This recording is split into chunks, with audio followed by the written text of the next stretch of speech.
Hello दोस्तों, स्वागत है आपका हिंदी साहित्य में। हिंदी साहित्य की संपूर्ण तैयारी के अंतर्गत अभी हम पढ़ेंगे उपन्यासों और उनके पात्रों को। तो आइए देखते हैं। अज्ञेय इनका प्रथम उपन्यास है शेखर एक जीवनी।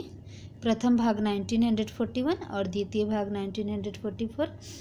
शेखर, सरस्वती, शशि, शारदा और शांति इसके पात्र हैं। तो दोस्तों, मैं जब भी बताती हूँ से अज्ञेय के बारे में तो मैं ऐसा ही बताती हूँ कि इनका हर चीज़ गेय है। ये हर चीज़ को अपने गेय के रूप में, गीत के रूप में प्रस्तुत करते हैं। इसीलिए इनके नाम में गेय लग गया, अज्ञेय। तो ये गाते रहते हैं। तो दोस्तों, उन्होंने एक उपन्यास लिखा और उपन्यास में अपना नाम क्या रख लिया? शेखर। उनको शेखर नाम बहुत पसंद आया, इसलिए अपना नाम रख लिया शेखर और अपनी जीवनी को लिखा तो शेखर एक जीवनी, और 2 भागों में उसको लिखा। और नदी के द्वीप पर जाकर, उनका जो दूसरा उपन्यास है नदी का द्वीप 1952 में, तो नदी के द्वीप पर जाकर वो अपनी जीवनी सुनाए। तो ऐसा होता है दोस्तों, कोई अपना नदी के द्वीप पर कोई अपनी जीवनी सुनाएगा तो ये तो बहुत अटपटा काम होगा। और वो भी एक नदी नहीं, अगर हमको समय याद करना है 1952, तो हम क्या सोचेंगे? 52 नदी के द्वीपों पर जाकर अज्ञेय ने अपनी जो जीवनी है उसको गेय के रूप में प्रस्तुत किया, गाने के रूप में प्रस्तुत किया। तो ये तो अद्भुत काम हो गया ना दोस्तों। एक तो पहले अपना नाम चेंज कर लिया, से अज्ञेय नाम था, अज्ञेय से शेखर बन गए, और शेखर बनने के बाद नदी के द्वीप पर घूम घूम कर वो 52 नदी के द्वीपों पर घूम घूम कर वो अपनी जीवनी को गाते। और ये ऐसा अद्भुत काम करने की वजह से उनके जितने अजनबी थे, वो जितने अजनबी मतलब 61 अजनबी थे, वो आ पहुँचे उनके जो गेय के रूप में जो जीवनी थी उसको सुनने के लिए। 61 अजनबी आ गए तो 1961 हमें याद हो जाएगा। तो नदी के द्वीप का देखिए दोस्तों, जो पात्र है रेखा, गौरा, डॉक्टर भुवन, चंद्रमाधव, योके और अपने अपने अजनबी के योके, सेल्मा, पाल, यान, जगन्नाथन, ये सारे हैं। नेक्स्ट है दोस्तों इम्पोर्टेंट उपन्यास है विष्णु प्रभाकर का स्वप्नमयी 1956। दोस्तों 1956 में बहुत सारे इम्पोर्टेंट उपन्यास है, जैसे सागर लहरें और मनुष्य और उखड़े हुए लोग राजेंद्र यादव का। उसके बाद से बूंद और समुद्र, तो इसके साथ साथ उनको भी याद रखना है। तो स्वप्नमयी का देखिए दोस्तों, ये अलका पूछा गया है। अलका, माधवी, नंदिता, आशुतोष, ये सारे स्वप्नमयी के हैं। अर्धनारीश्वर विष्णु प्रभाकर का बहुत महत्वपूर्ण है। अजीत कुमार नायक है, सुमिता नायिका, विभा, वर्तिका, शाहिदा और श्यामला, राजकली, ये सब इसके पात्र हैं। नेक्स्ट है अमृतलाल नागर के महाकाल 1947 में। इसका नया नाम भूख है, इसको भी याद रखना है। इसके है पांचू, गोपाल, मंगला, तो याद हो जाएगा दोस्तों। 1947 में भारत में मंगल ही मंगल हो गया, तो यहाँ पे मंगला जब भी आएगा तो हम याद कर सकते हैं कि महाकाल। और महाकाल किसके लिए साबित हुआ दोस्तों? अंग्रेजों के लिए 1947 महाकाल साबित हुआ, तो महाकाल भी हम याद कर सकते हैं। याद हो जाएगा हमें महाकाल के महाकाल कौन सा ईस्वी में होगा दोस्तों? 1947 में। और अंग्रेजों के लिए काल बनकर साबित हो गया 1947। और भारत में मंगल ही मंगल हुआ, तो वहाँ मंगला, पांचू गोपाल और मंगला महाकाल के हैं। बूंद और समुद्र, तो दोस्तों जो कोई भी इंसान जो समुद्र से बूंद लाने की कोशिश करेगा तो उसका तो 56 इंच का सीना होगा, बहुत साहसी होगा। तो 1956 56 आने के साथ साथ बूंद और समुद्र याद आएगा। और हम समय अगर क्रम में लगाने के लिए आता है तो हम आसानी से कर पाएंगे दोस्तों। स्त्री पात्र ताई, वन कन्या, और पुरुष पात्र रामजी, बाबा, महिपाल, सज्जन, नगीन चंद्र जैन उर्फ कर्नल। नेक्स्ट देखते हैं दोस्तों अमृत और विष के 1966 अरविंद शंकर और माया इसके हैं। 7 घूंघट वाला मुखड़ा 1968। दोस्तों 1968 में एक और बहुत महत्वपूर्ण उपन्यास है जिसका नाम है राग दरबारी श्रीलाल शुक्ल का, तो उसको भी याद रखिएगा, दोनों एक साथ याद हो जाएगा। 1968 में सात घूंघट वाला मुखड़ा अमृतलाल नागर का, और कौन सा बताइए, राग दरबारी, तो दोनों हमको याद हो जाएगा। इसका देखिए पात्र को बेगम, समरू, मुन्नी, बशीर खां, जनरल रेनहार्ड, ये आया हुआ है दोस्तों, जनरल रेनहार्ड उर्फ नवाब समरू, ये सब सारे सात घूंघट वाला मुखड़ा के हैं। एकदा नामीसराय, भार्गव, सोमाहुति और नारद, ये भी पूछा गया है दोस्तों, नारद। तो एकदा नेमिसराने का है 1972, ये बहुत इंपॉर्टेंट है, हमेशा पूछा जाता है। मानस का हंस, ये गोस्वामी तुलसीदास से संबंधित है। नाच्य बहुत गोपाल, निर्गुनिया, ये भी पूछा जाता है दोस्तों। मोहना, ये भी पूछा गया है, याद रखिएगा, मोहना और निर्गुनिया नाच्य बहुत गोपाल का। खंजन नयन, ये तो सभी जानते हैं, सूरदास और कंतों का है।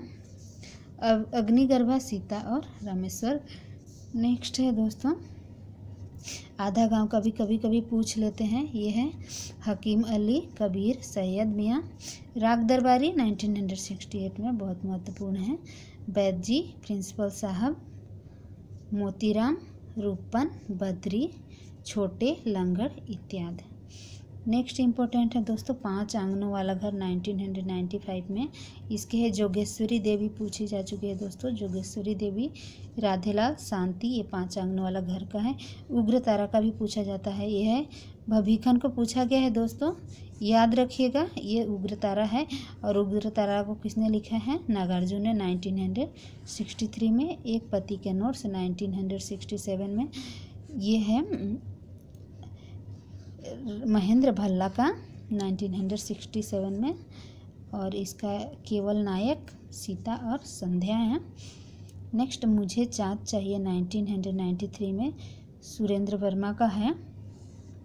और देखिए दोस्तों, ये इम्पोर्टेंट है, मुझे चाँद चाहिए का वर्षा विशिष्ट और हर्षवर्धन, तो इसको आप याद रखिएगा। नेक्स्ट है ढाई घर का, ये भी कभी पूछ लेते हैं, गिरिराज किशोर का 1991 में। हरि राय, वड़े राय, यशवंत राय ही लगा है, तो ये ढाई घर के हैं, याद रखिएगा। मनोहर श्याम जोशी का क्वाप है 2001 में, इसमें काका, उर्वा दत्तजू, उत्तरा, डॉक्टर साहब, रामध्यानो, हरकू, हरदयाल, ये सारे किसके हैं दोस्तों, क्वाप के 2001 में, और लेखक है मनोहर श्याम जोशी। नेक्स्ट देखते हैं दोस्तों, सोना माटी 1983, यह है विवेकी राय का। विवेकी राय अपनी क्या राय देते हैं, जो हमारे देश की मिट्टी है, भारत देश की मिट्टी है, वो सोना के समान है। और इसीलिए वो क्या करते हैं दोस्तों, मिट्टी खरीदते हैं। क्यों? क्योंकि उनको लगता है जो मिट्टी है वही सोना। सभी लोग सोना खरीद के रखते हैं अपने घरों में, लेकिन वो विवेकी राय हैं, वो क्या राय देते हैं कि सोना, मिट्टी ही खरीदना चाहिए सोने के जगह में, तो वो हमेशा मिट्टी खरीदते हैं, माटी खरीदते हैं। और कितने रुपए में माटी खरीदते हैं दोस्तों, 83 रुपये में। आप कभी भी नहीं भूलेंगे कि विवेकी राय ने जो मिट्टी खरीदी थी उसका दाम कितना था, 83 रुपीज़। तो इसका जो नायक है देखिए, राम स्वरूप नायक हैं, और विवेकी राय का ही है, समर शेष है 1988 में। तो संतोषी पंडित, कालिंदी। उखड़े हुए लोग राजेंद्र यादव का है 1956 में, इसका पूछ लेते हैं दोस्तों, इसको याद रखिएगा। शरद, जया, शकुन, पद्मा, उमा दीदी, उसके बाद माया दीदी, देशबंधु, सूरज, चंदा, कपिल, इतने सारे हैं उखड़े हुए लोग के, तो याद रखना है। नेक्स्ट डूबते मस्तूल 1954, नरेश मेहता का है, तो इसको कैसे याद करेंगे, डूबते मस्तूल का है 1954 में। और इसका जो पात्र है देखिए, रंजना, अकलंक, स्वामी नाथन, ये हैं डूबते मस्तूल के। वह पथबंधु था 1962 में, इसके जो पात्र है श्रीधर, सरो। प्रथम फाल्गुन है, नरेश मेहता का ही है 1968 में, ये राग दरबारी के साथ ये भी लिखा गया है। तो गोपा महिम इसके है प्रथम फाल्गुन के, याद रखिएगा दोस्तों, ये पूछा जा चुका है। गोपा और महिम को किसका है? प्रथम फाल्गुन 1968, और नरेश मेहता ने इसकी रचना की है। एक बहुत इम्पोर्टेंट है दोस्तों, अजय की डायरी देवराज के द्वारा 1960 में इसकी रचना देवराज ने की थी। तो अजय, शीला, हेम ये इसके पात्र हैं। नीला चांद शिव प्रसाद सिंह 1988। दोस्तों जहाँ भी चाँद रहता है मुझे लगता है कि 8 लगे रहते हैं अधिकतर जो रचनाएं हैं चाँद वाले। तो ये यहाँ पे देखिए चाँद बन रहा है ये 8 में। नीला चांद 1988।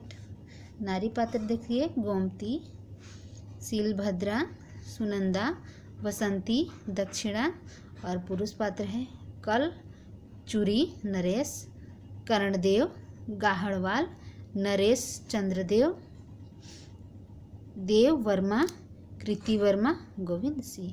ये सारे हैं किसके दोस्तों? नीला चांद के, याद रखिएगा। नेक्स्ट इम्पोर्टेंट है दोस्तों प्रदीप सौरभ का मुन्नी मोबाइल 2009 में।